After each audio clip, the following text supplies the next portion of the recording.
Luzon, Lanao del Norte at Lanao del Sur. Bukod naman sa Typhoon Dolphin, isang ang sama ng panahon din ang binabantayan ng pag-asa pero nasa labas ng Philippine Area of Responsibility pa ang mga ito. Pamalapit sa mga may tindahan, ingat po sa mga nagpapanggap na customer pero modus pala ay palit pera. Ang subject na videohan ng biktima sa mga tindahan sa Bulacan pero napadalaman ng pulis na may nabiktima ito sa ibang probinsya. Nagpapatol, Francis Orso.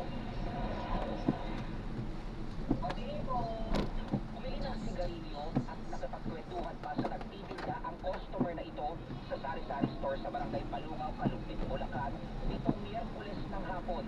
Ilang sandali pa, nakiusap ang lalaki na palitan ng isang buong 1,000 pesos ang kanyang pera. Dito na pala ang palit pera modus. Nakiabot ang buong 1,000 piso sa lalaki. Hindi niya tinago ang pera at pinalitan ng 100 piso. Saka siya nagpumilit na 100 piso lang ang inabot ng nagtitinda. Ayon sa biktimang may-ari ng tindahan, dito naman na siya na modus ang ginagawa ng lalaki.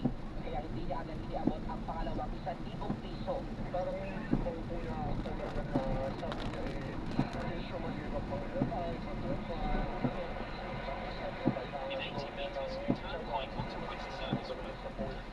Pero kalaunan din ay nadala siya sa kwento ng lalaki at saka iniabot ang isa pang 1,000 peso bill. Inalerto naman ng barangay kaugnay sa palit pera modus. Nung gabi din na yon ay pinaikot niya agad at pinahigpit niya yung pagpapatrolya na aming pong mga barangay tanod. Ayun din at lahat po ng mga GC po namin, na mga mga sari-sari store. Nang i-post sa social media, nalaman nilang may iba pa umanong na biktima ang suspect. Sabi po namin doon sa aming pong mga kabarangay, sa mga may tindahan, na maging mapanuri doon sa mga tao na bumibili o nakikipagpalit dahil sa sisigit doon sa mga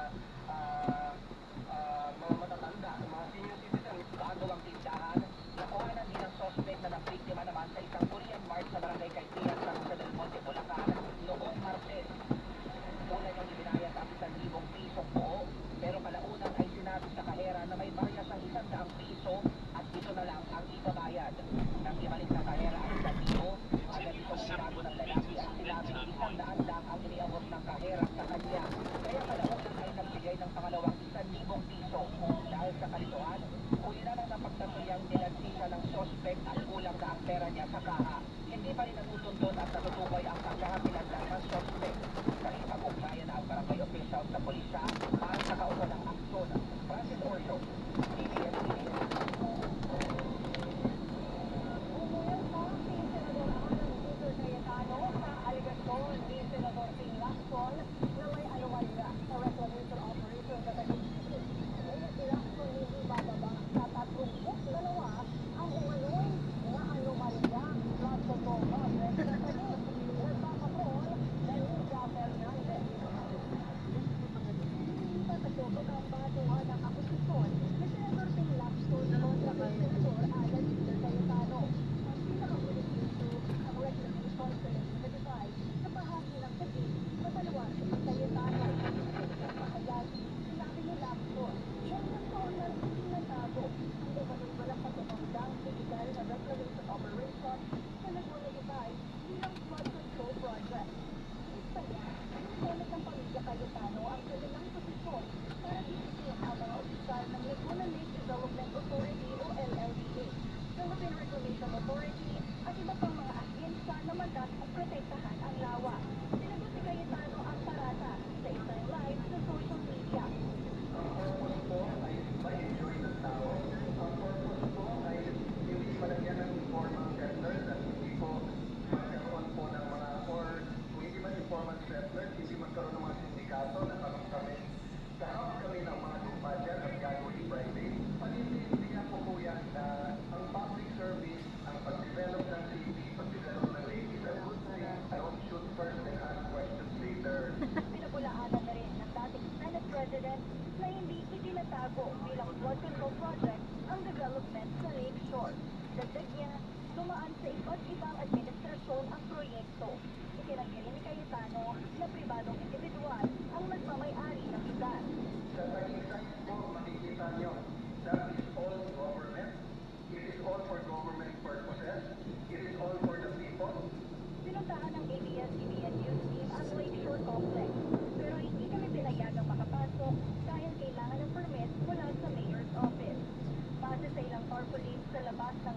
complex, may itinatayong multi-purpose building dito.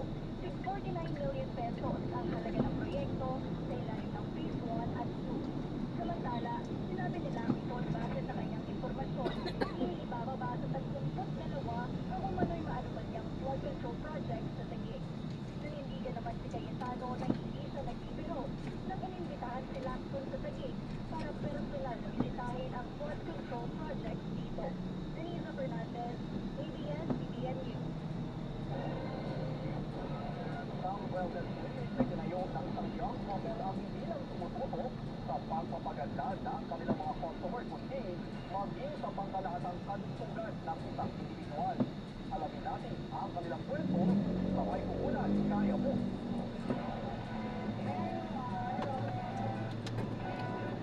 Anong kumbaga pinaka-konsepto ng wellness clinic?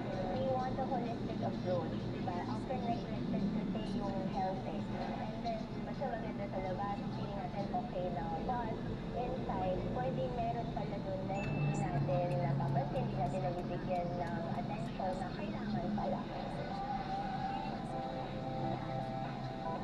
Pinagalingan ba itong kumbaga inspiration na to? Meron bang family event? Meron bang personal experience? Isa yung sa grandmother ko, nagka-stroke siya dati, tapos nag-try mag-therapy, pero na-paralize half ng body niya. Had I known that stem can help pala, edi sana nagawa ng paraan namin dati, no? Sa dad ko naman. Umalis ko lang umaga, gabi wala na. Perfectly health, at that time wala naman tayong mga scanners, pero even na very into health kami. Kasi hindi lang nasa-scan properly, hindi kami nakakagawa ng mga procedures na preventive. Scanner, using the electric current, nakatawan natin, no? Pag-reach siya ng maraming results. Ano po yung mga makikita ang results dyan po? Being a proactive person in health, maganda po malaman.